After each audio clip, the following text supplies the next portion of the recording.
Hello everyone, welcome to channel learn with ease. आज का topic है dissolution of a partnership firm, जिसमें हम सॉल्व करेंगे question number 48 chapter 7 TS Grewal की बुक से class 12 accounts. Online sessions, online classes के लिए आप मुझे इस नंबर पर व्हाट्सएप कर सकते हो अपना नाम और क्लास। अगर आप टीएस ग्रेवाल के साथ साथ डीके गोयल बुक को भी फॉलो कर रहे हो और उसके सॉल्यूशंस ढूंढ रहे हो तो इसी चैनल की प्लेलिस्ट को क्लिक करो, आपको न्यू एडिशन के सॉल्यूशंस अपलोडेड मिलेंगे। साथ में ही कम्युनिटी सेक्शन में एमसीक्यूज मिलेंगे क्विज की फॉर्मेट में और एमसीक्यूज के सॉल्यूशन शॉर्ट्स में। तो बहुत कुछ है चैनल पर, विजिट द चैनल। अच्छा लगे तो शेयर और सब्सक्राइब जरूर करना। 3 पार्टनर है पीक्यूआर, प्रॉफिट शेयरिंग रेशियो 3:3:2 है और इनकी कैपिटल इनके प्रॉफिट शेयरिंग रेशियो के हिसाब से प्रोपोर्शनेट है।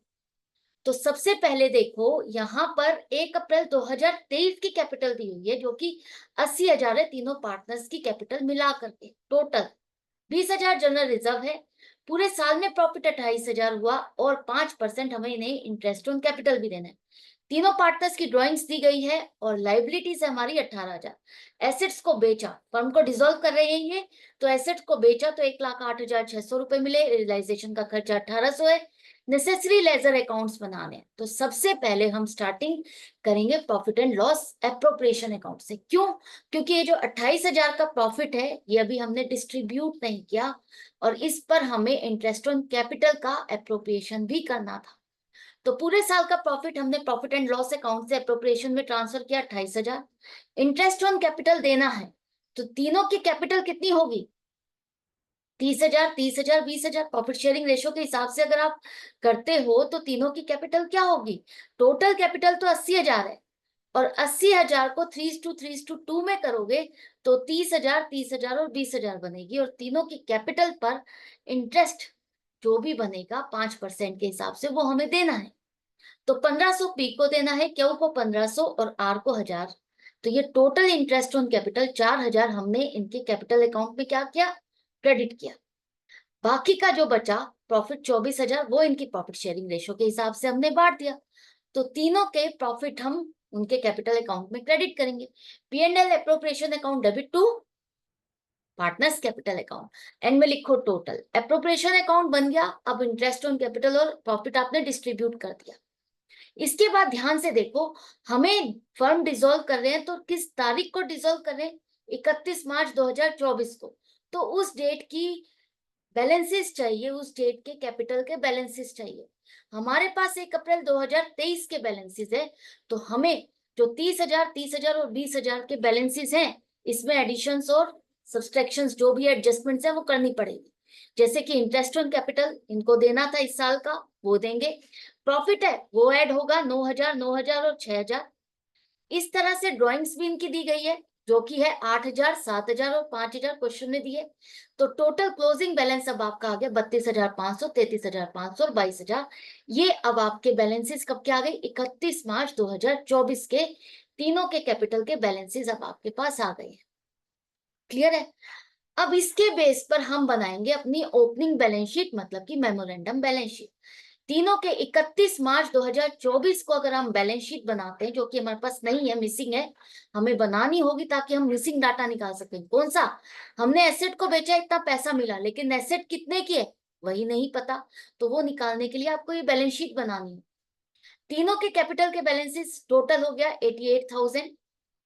इसके बाद आपने अदर लाइबिलिटीज, 18,000 दी गई है, वो लिखो। जनरल रिजर्व दिए हैं, ये तो कैपिटल थी 80,000, जनरल रिजर्व भी है 20,000 के, वो भी हम लाइबिलिटी साइड पर लिखेंगे।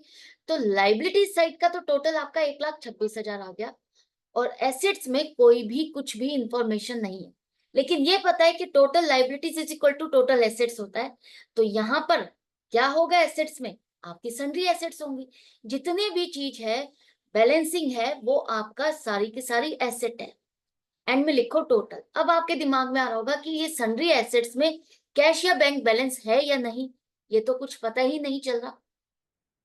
जब क्वेश्चन में नहीं दिया तो हम यही मान के चलेंगे कैश या बैंक बैलेंस नील है। ये आपकी बाकी सारी एसेट्स हैं जिसे हम बेच करके कैश में कन्वर्ट कर सकते हैं। फिक्टिशियस एसेट भी नहीं है। करेक्ट? अब मेमोरेंडम बैलेंस शीट से हमें सारा डाटा हमने कलेक्ट कर लिया, हमें जो बेसिक चाहिए था ओपनिंग बैलेंस शीट डिसोल्यूशन के टाइम पर हमारी क्या लाइबिलिटीज है, क्या एसेट्स है, वो सारा कुछ पता चल गया। रियलाइजेशन अकाउंट बनाओ। अब एसेट आपके पास है 1,26,000, जिसे हम डेबिट साइड पे लिखेंगे।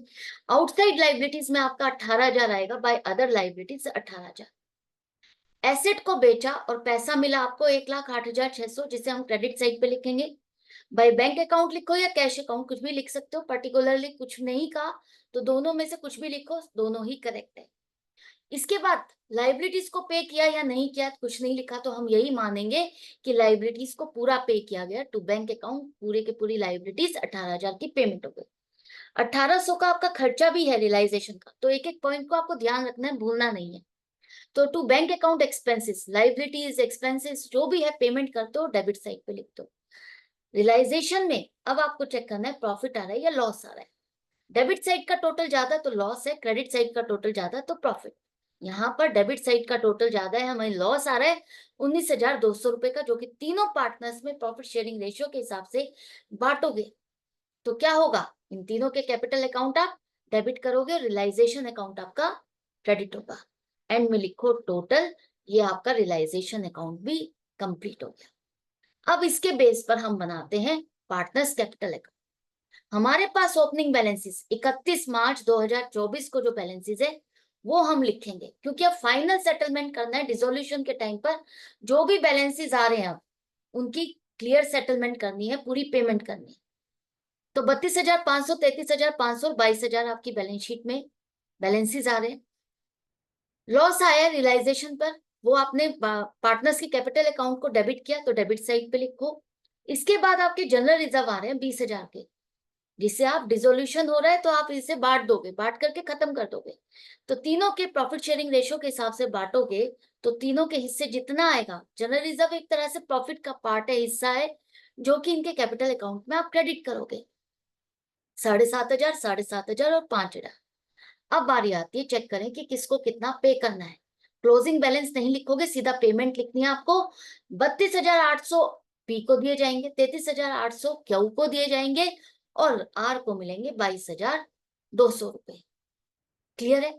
एंड में लिखो टोटल। अब ये पार्टनर्स कैपिटल अकाउंट भी बन गया। एंड में बनेगा अब आपका बैंक अकाउंट। बैंक अकाउंट में आप डेबिट साइड पे लिखो जहां से पैसा आ रहा है, ओपनिंग बैलेंस तो है नहीं, तो एसेट को बेचा तो आपके पास पैसा आया 1,08,600 रुपए। पेमेंट की आपने लाइबिलिटीज की, क्रेडिट साइड पे लिखो लाइबिलिटीज 18,000 और एक्सपेंसेस 19,800, टोटल मिलाकर के आपने ये पेमेंट की।